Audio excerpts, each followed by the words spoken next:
Our next panel will be about the tokenization of carbon and the question if this is the next big thing in blockchain.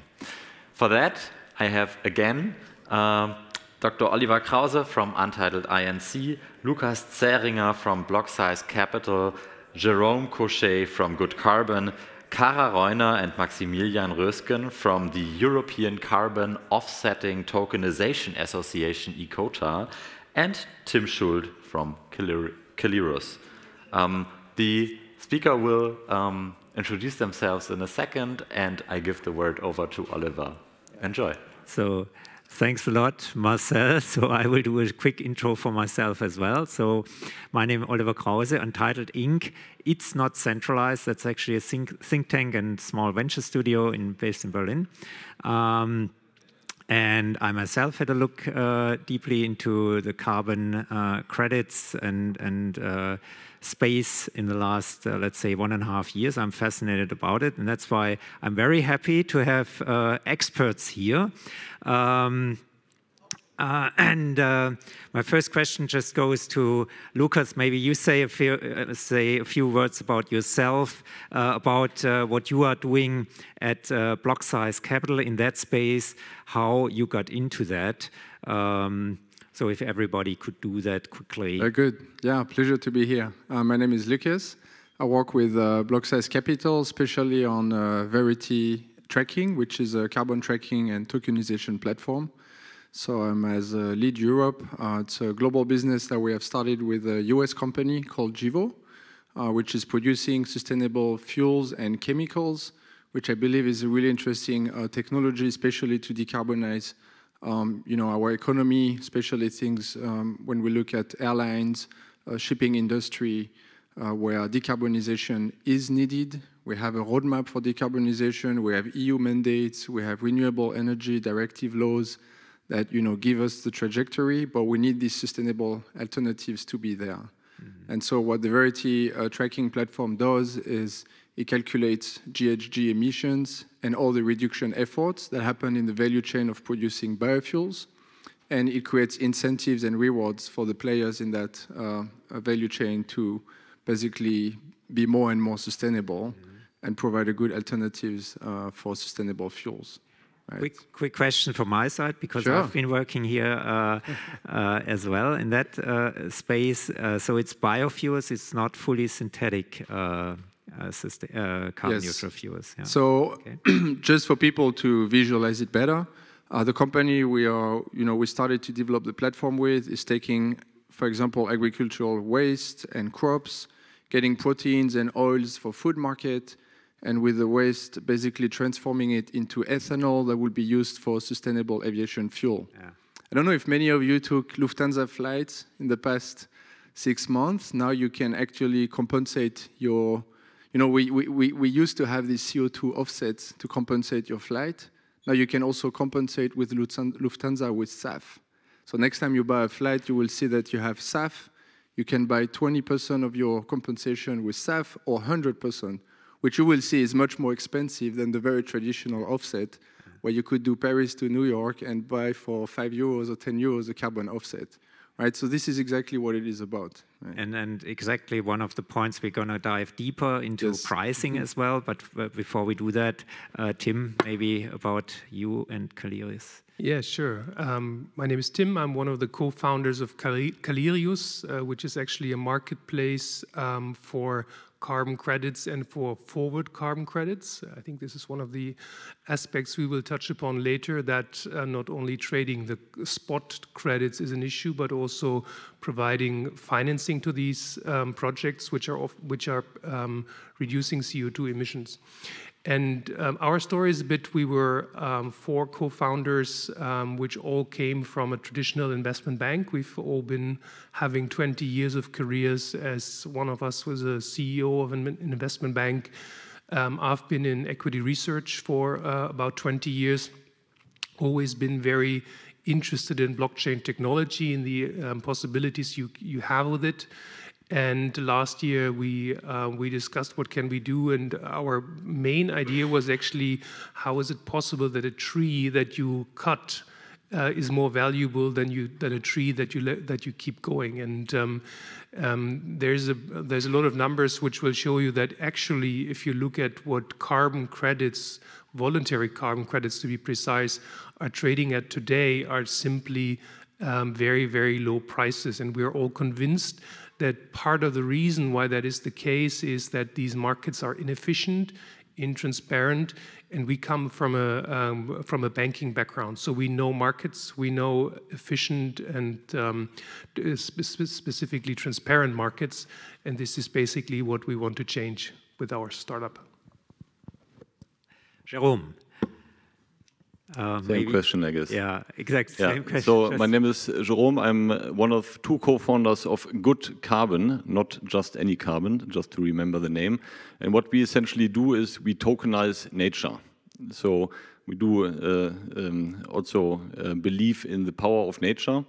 And we do so for 3 reasons. Number 1, nature is not only one of the most powerful sources to decarbonize the atmosphere, but it's also the only asset class in decarbonizing the world, which also restores and protects biodiversity, and which also comes with a social impact. So what we offer is a Web3-based origination and trading platform for high-quality nature-based solutions and related carbon credits. And our aim in the next 5 years is to shift 2 billion euros, so I guess peanuts for the players who are here, but 2 billion euros into restoring nature.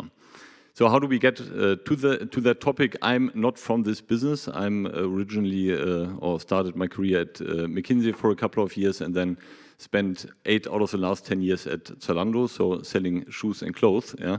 But essentially learning about the platform economy and how to create market incentives for players to really grow a new market. And my co-founder David has a background in impact in various stages and was closely associated with the foundation of the Oceans 2050 Institute.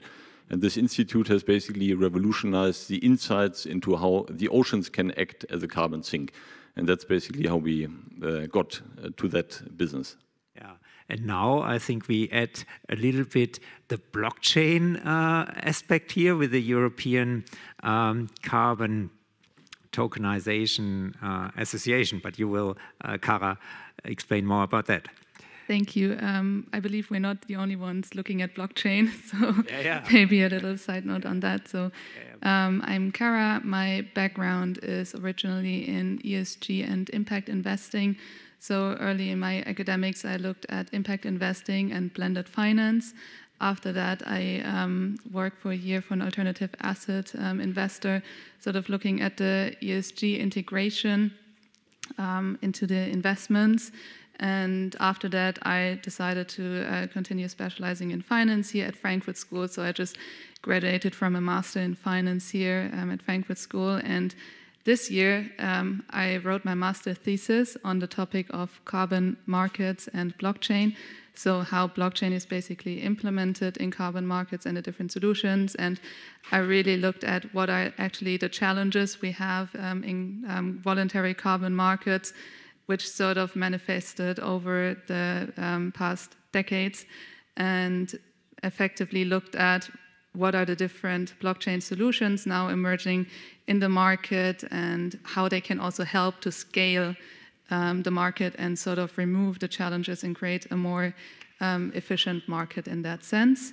And this year, Professor Dr. Philipp Sandner, he founded ECOTA, which is the European Carbon Offset Tokenization Association, which aims to sort of combine 4 clusters, which are politicians, NGOs, corporates and startups, but also academics, to really create a platform and a big network to discuss sort of these topics and give them a neutral platform also to see what are sort of the best ways forward. And I think we will also go into this a bit more deeper later when we look into the challenges, because it is really sort of, sort of an act of combining all of the different actors, especially also maybe politicians as well, and also different countries and policy to really create a better way forward here. Max? Yeah, thanks, Carl. Perfectly put for Ecota. As far as myself go, I'm currently doing my master's in management at Frankfurt School. I'm more from communications and management side. I work for a communications consultancy, for example. And as far as Ecota goes, there was a study in 2021 that 80% of current global greenhouse gas emissions are not covered by regulatory pricing or regulatory credits. So this is a very big market in the making. But it's also a very opaque and intransparent market. And if we want to get this big, scale this up, and achieve a net zero Europe, I think we need some education and some communications in the space, so that when I talk with my family on Christmas Eve, I can talk to my mother, for example, about what is the benefit of a carbon offset, and why should we do this on chain? Why not go with like regular, for example, European offset? So this is my point of view, and I'm very happy to be executive director alongside Kara at Ecota, to combine great minds on the topic, just like Lucas, Tim, and Jerome here.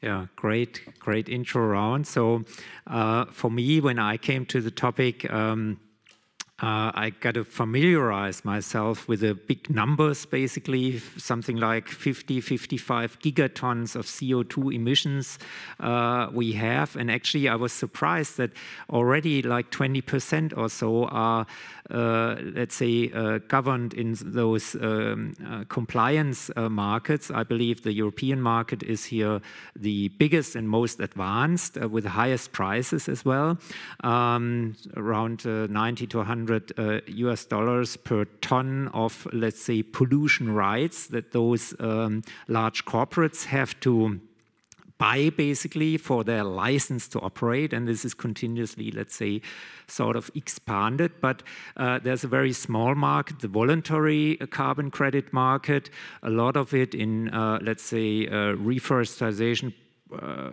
protection of nature, basically of forests, and so with which starts at relatively low prices. And we had a panel here, a discussion, Tim, that the average price actually of many of those projects dropped from average, I think, $3.50 or so per ton, maybe to $2.50 globally. So there's also a huge difference in even in the nature-based projects out there in terms of cost and also quality of those credits. Certainly one of the challenges I would see, and also a huge difference to this compliance market. So when companies actually go beyond, let's say, or reach the limit of what they should do in terms of reduction of their footprint, they have to somehow compensate and invest into projects that get us to net zero.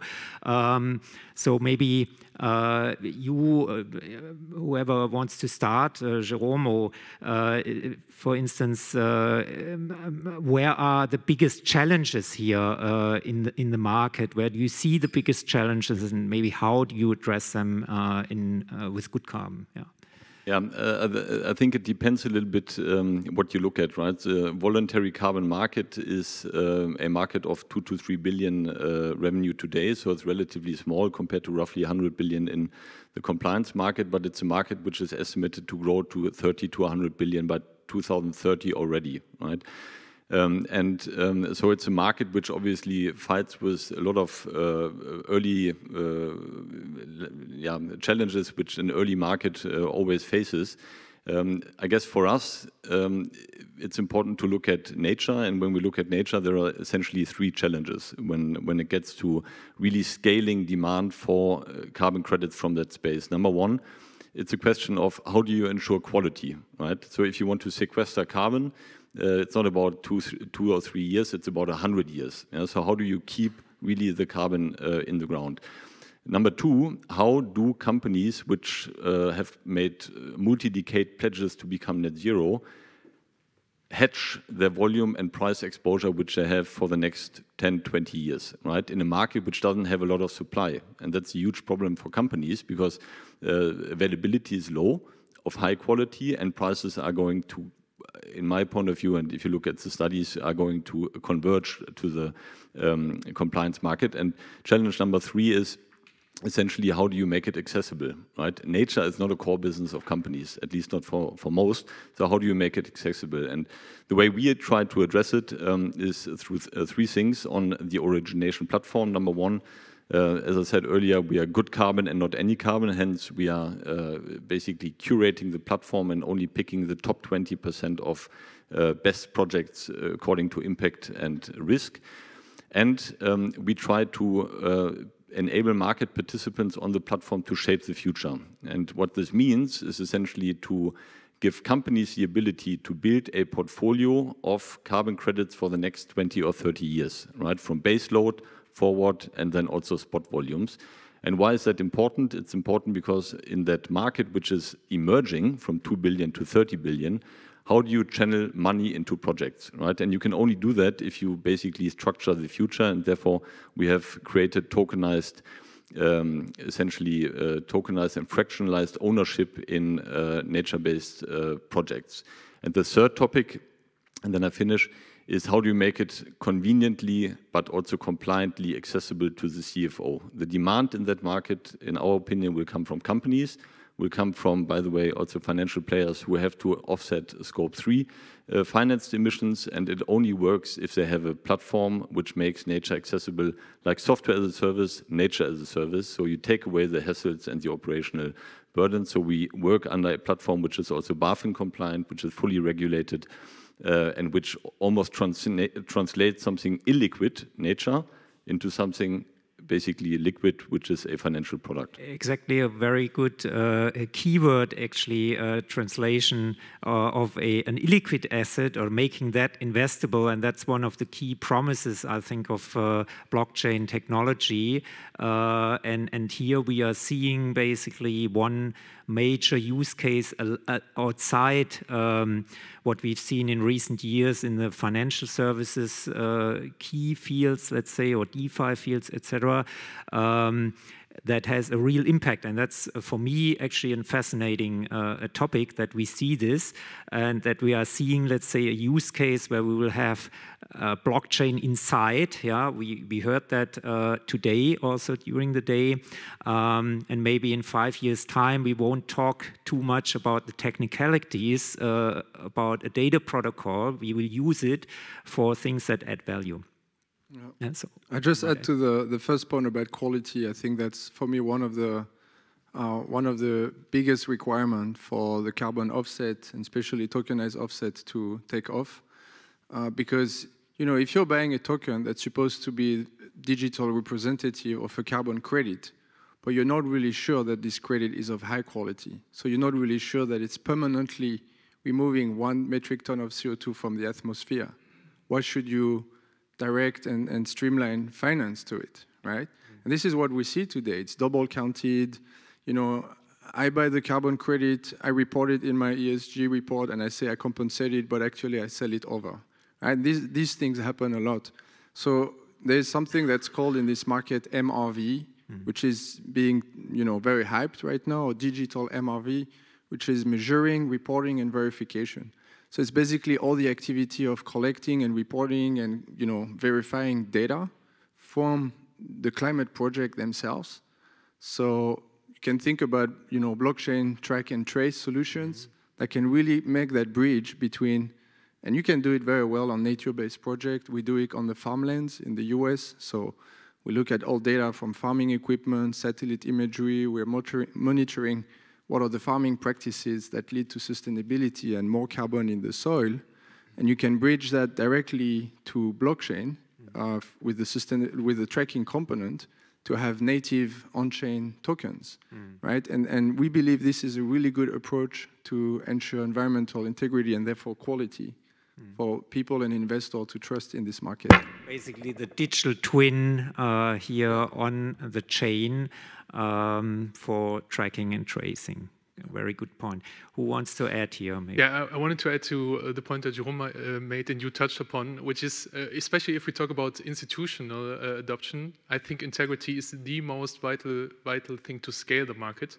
And so, for example, if a fund manager, we have some fund managers talking to us, and they want to offset their fund, for example, but they have some doubts that if they buy, for example, offset project from Brazil, forest, for example, and if a journalist books a ticket and flies to Brazil and is at the actual location of this project, and there is a desert, for example, or there is no forest, that would be not only a huge PR disaster, but would also not be any additional value to our environment.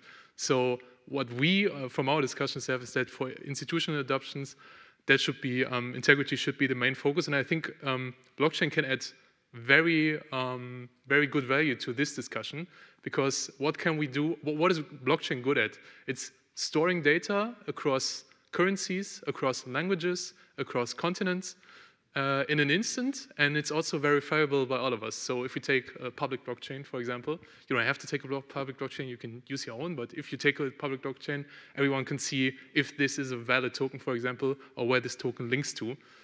So I think this is the added value that blockchain bring to the table if we talk about offsetting in, for example, a management or a financial sense. Can I make a small comment just on this very shortly? I think maybe back to your question on challenges. I think we have to keep in mind it's a very complex, decentralized market in itself, right? Because there are nationally determined contributions, which are the national targets.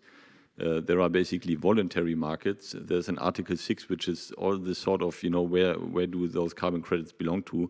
And I think this, the blockchain is really a perfect use case here to sort this mess out, right? And to create basically a ledger which is transparent for everyone across nations and across different registries. And which can be trusted, let's say, because it's one of the, let's say, preconditions whether you should apply blockchain technology or distributed ledger, that parties don't trust each other. Yeah. And if you want to start. Okay. Yes, so I think a major challenge is also the lack of global governance in the market. So you have really issues of not only double counting, double usage, but also double issuance. And it's really about ensuring how can we avoid that the carbon credit is counted twice against, for example, nationally determined contributions or a corporation. Then how can we ensure that one carbon credit is not sort of issued against different verification schemes as well. And then we have the double usage also, where you really have to avoid that carbon credit is not sold multiple times. And yes, I think I agree that blockchain and distributed ledgers are really good accounting system to sort of really avoid all of these different double counting, double usage and issuance problems in the market. Yeah, maybe just touching upon that once further. I mean, if you think about it, we're talking about voluntary carbon credits, which means that companies that buy these and use them for offsetting, they're doing this voluntarily. And why do they do that? Most of the time, they want to be responsible corporate citizens, or they want to have a marketing impact, saying that our products are carbon neutral or whatever. So you do something voluntary, and suddenly this backfires because you buy a bad quality credit. And I mean, this is a disaster for the whole system as a whole. Somebody wants to do something good, and then in the end gets negative effect. And this is clearly an issue of transparency. I don't think that we will solve everything with blockchain. Actually, to be very precise, I would be happy if we wouldn't be sitting here talking about tokenization of carbon credits, because in an ideal world, the registries, which are currently the gatekeepers for the carbon credits, they should be issuing their credits already as a tokenized version, and we should be talking about decentralized finance solutions for that. We at Calirius, we are exactly also going in this direction. We are trying to help companies that want to develop projects, find financing, and corporates that want a plannable carbon stream over time to find this as a hedge, similar to what Jerome said. Yeah, very, very good points. Now, we very much focused here on the topic of blockchain as register technology for transactions. Now we have, I see two topics here. We have quite a few blockchains. My question would be, who is using actually a private chain, who is using a public chain, and why? And do we need, when we still, I mean, there are many companies here, you issue carbon credits. Are they interoperable? How do you combine them? This is probably one further challenge I would see on that level. What do you think? Well, on our side, we use public blockchains, Ethereum and Polygon for the tokenization part. Obviously, there's always a question of data and openness of data or data privacy. So you have to design systems where token holders may have permission keys to access more private data that you don't necessarily want to reveal to the open world. I think that's something that's been addressed by blockchain, supply chain traceability projects already. That's a quite common issue. That's my take on this. I think what's really difficult when it comes to token standard is that if a company wants to, let's say, offset emissions with a token representing carbon credit, would they choose a forestry project, right, or technology-based project, or a farm project? These are different assets that may be represented by different tokens. If we talk about an ERC20 token, how do you make sure I can pick the one from a specific region or a class of interest for me? Right, so a lot of marketplaces come up with double systems, so double tokens. You have one ERC20 carbon index, and then you have NFTs that can be redeemed that represent the single project. I think we see a lot of elaboration, a lot of experimentation with these different token standards, and I'm interested to see what you think about it, but also, yeah, what would be mainly adopted, because we need a fungibility as well, right? If we want this to be a global market. What Jerome was also talking about. Yeah, I think. Oh, sorry. I think there's absolutely no need for a private blockchain here. I mean, this is a classic use case for a public blockchain, and we're using Polygon. And secondly, there's not only a question of how if you have a private blockchain, you have to run it. It's extra cost and it's actually not necessary. But you can also use these tokens then in other protocols. So we've been discussing using our tokens, for example, in nature-based stablecoins, which I think is an interesting option, or other DeFi protocols. I mean, it doesn't necessarily have to be such. In the case of other examples, we have seen that it's sort of like a half Ponzi scheme. You put these tokens in, but there is also good other ideas and serious ideas. And I think you would just cut this off if you would use a private blockchain. Yeah. Yeah, maybe just to go first. No, I just wanted to mention the fact of having a level of commoditization in the market is important, and you can achieve that through pooling carbon credits with similar characteristics. And then you have, for example, an index token, which is an ERC20 token. But having like this level of commoditization in the market is important for liquidity. And it's also important for price discovery, which we previously didn't have in the market. And we effectively need this to promote a bigger market and more functions for traders as well, who buy and sell carbon credits. And they are effectively then creating the liquidity base because they know, okay, this pool has some certain characteristics, maybe a level of quality. But again, a pool, the important is the underlying quality of the pools. So again, we're at the beginning of the blockchain where we really need to safeguard the integrity of projects itself. Yeah, maybe just to answer to your point, I think, first of all, it's not a technical challenge at all, right? So there is no technical, we're all using Polygon essentially on the public blockchain. So it's not a technical challenge. I think there is one which will be on regulation and governance, which is the interoperability point, which you mentioned. What happens if Thailand is issuing basically their own token? What happens if Papua New Guinea is doing that? How do you create a global market which can speak to each other, even if you have local registries? So there will be this point. But maybe just to add or to respond to what you said, so we have a completely different view. We don't believe in commoditization. We believe in differentiation, right? Because eventually companies, especially, are those who have the money today and they want to know where they invest. Yeah. Right? So they want to know their project, they want to know the impact the project has on the ground, be it climate, be it nature, be it social, and they do not want to buy just any random credit from, I don't know, a hydropower plant somewhere in the world. And I think that's the important bit, right? So how do you create something which is like branding, like sponsoring Bayern Munich almost, yeah? How do you basically put your logo and your name and your integrity towards a certain project which you really stand behind over a long period of time. And that's, I think, what we aim for. Unfortunately, we are running out of time, and I have to be a bit brutal, let's say, and wrap it up now. But I think we have seen here that this is a very, very interesting use case where we will see in the next years, most likely, one of the big impact use cases where blockchain technology might have, and I hope so, a really positive impact on our life. Yeah?